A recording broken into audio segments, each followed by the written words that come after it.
Wait. Hi, we're from Abundance of Hope Center, and this is our Just Look vlog. My name is Pamela. I'm Marissa. I'm Selena. Today we're talking about...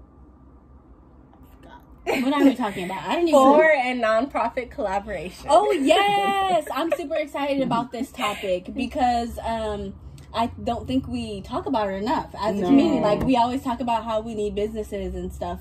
But a part of, addressing the fact that white folks shouldn't be leading, community interventions and community organizations that specifically address and help our community, we have to look at the other side of that, and that we need to be funding community-led interventions and organizations that are Black funded and run. And can I say, it is so important that we support our own communities. And I mean, I think that there's a city and the state, the government, that definitely can financially support because they owe us. But when I say it's our money. Well, I mean, as taxpayers. Well, I mean, not only that, the only reason why I'm saying the importance of us controlling our own narratives is because it's our narrative. Right. And who else can help our younger generations than the older ones who have lived their lived experience. So it's kind of like I always say, I compare having white-led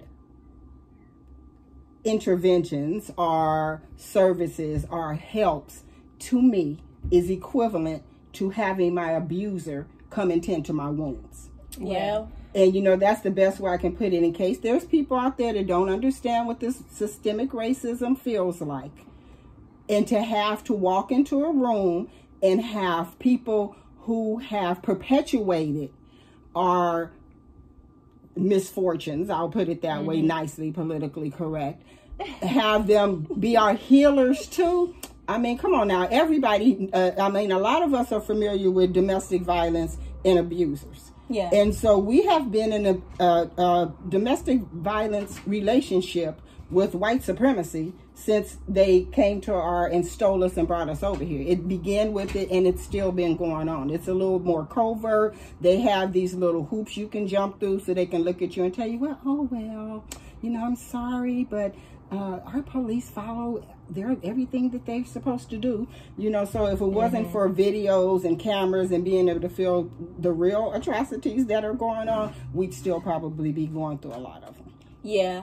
For me, it makes me think about, so going back to the importance of for-profit nonprofit companies supporting nonprofit ones. It makes me, and I don't know if I mentioned this before, but it makes me think about that Madam C.J. Walker little series on Netflix.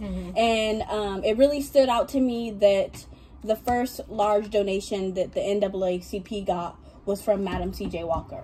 And so she took her for-profit company dollars and put it to the nonprofit that did, that was a huge thing for them at that time. Yeah. I imagine that at that point, getting that large donation, because as people who run a donation, once you get...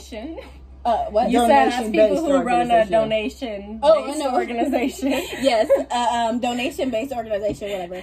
As someone, we know that when you have money, it's easier to get more money. Yeah. Like having a larger, getting a large donation and telling people, hey, we got this large donation, it actually really does get people to give more money and more donations. So just knowing that, the NAACP at that point hadn't gotten any large donations. And I don't imagine they were getting a lot from any white-led or white-owned businesses. Absolutely. And having this Black woman who was successful and had her business say, I'm going to put my money into this Black-run, Black-founded nonprofit organization that's here fighting for my community was huge. Yeah. And as someone who is in leadership of a Black-founded and Black-run organization, it's huge to that's huge to have that support from any business, obviously, but it hits different when it's a Black-run company.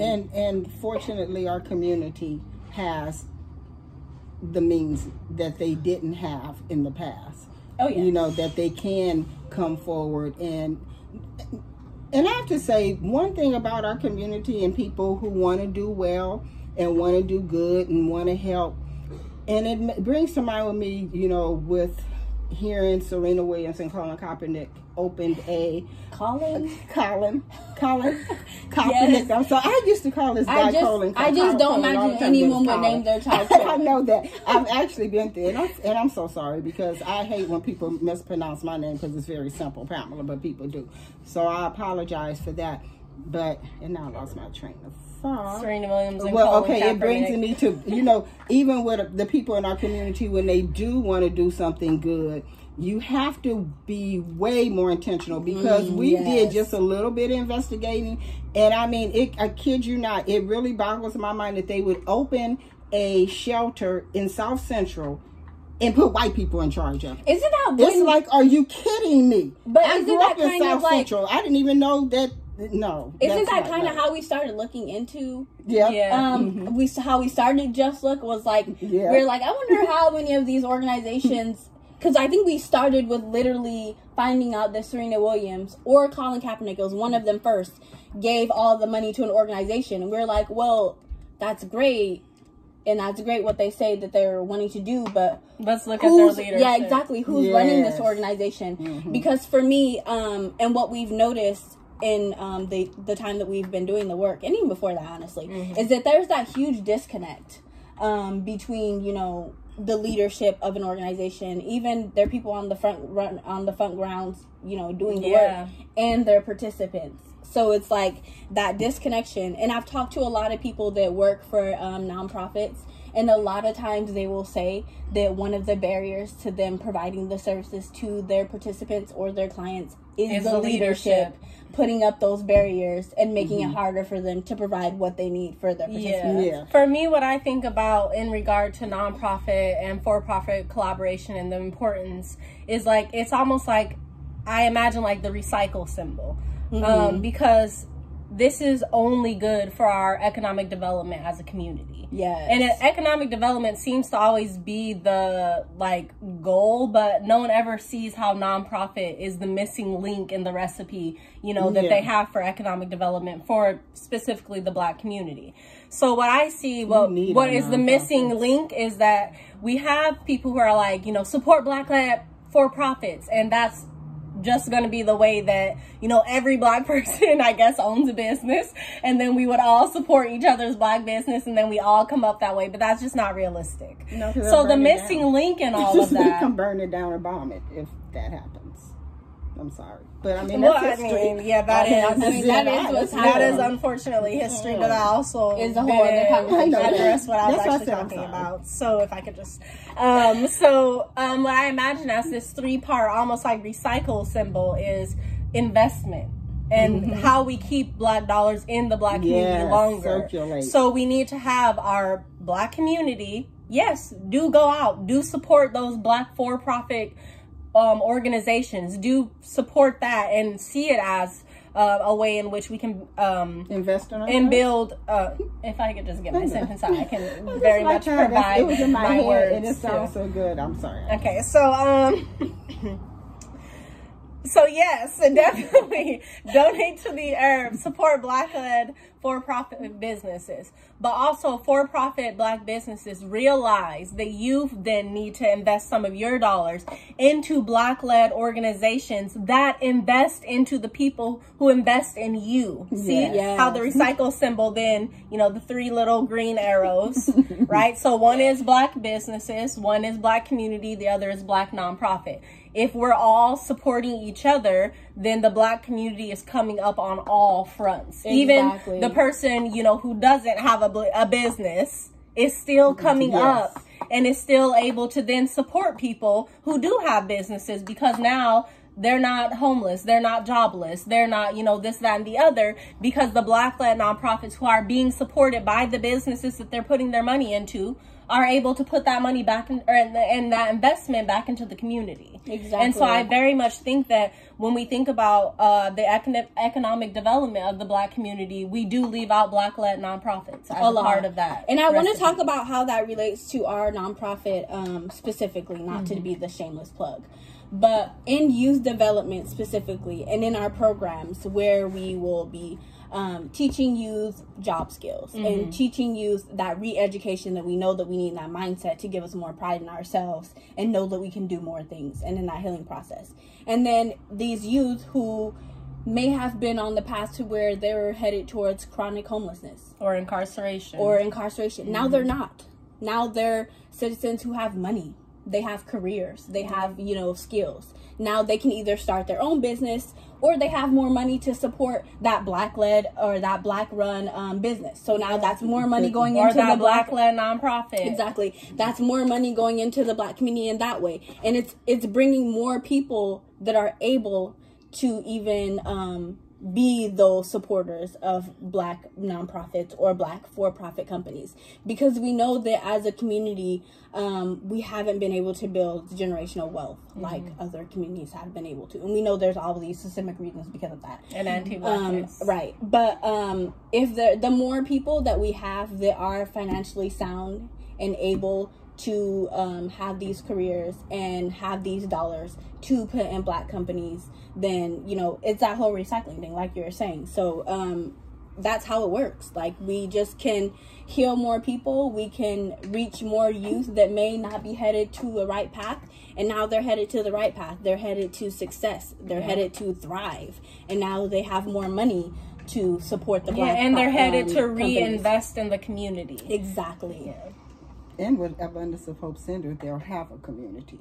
Well, exactly. Yeah, we'll be there. And the thing is, there's no shortage of amazing Black nonprofits to support. Yeah, like, we know that systemically, even with grants, because people are always like, oh, are you applying for grants, this grant and that grant? Yes, grants are amazing, we apply for them.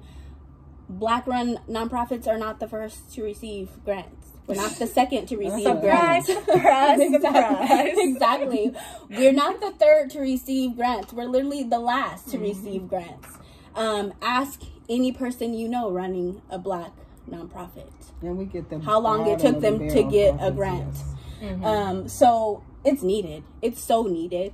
And we love our Black-owned businesses. Yeah. We love shopping. I feel so good shopping with a Black-owned business. I was booking a trip recently that I had to cancel, but whatever. But the important thing is that I found a Black host. And I was so happy, especially with the racism that people experience on Airbnb. I was so happy to find a Black host. You don't even know the weight that came off my shoulders not having to worry if my host was going to be some racist white person. Yep. So how do we get more of our community members in more positions of power, in more positions where they can be a force of investment in the community? Exactly. If we're not investing into the people, we have to invest in the people.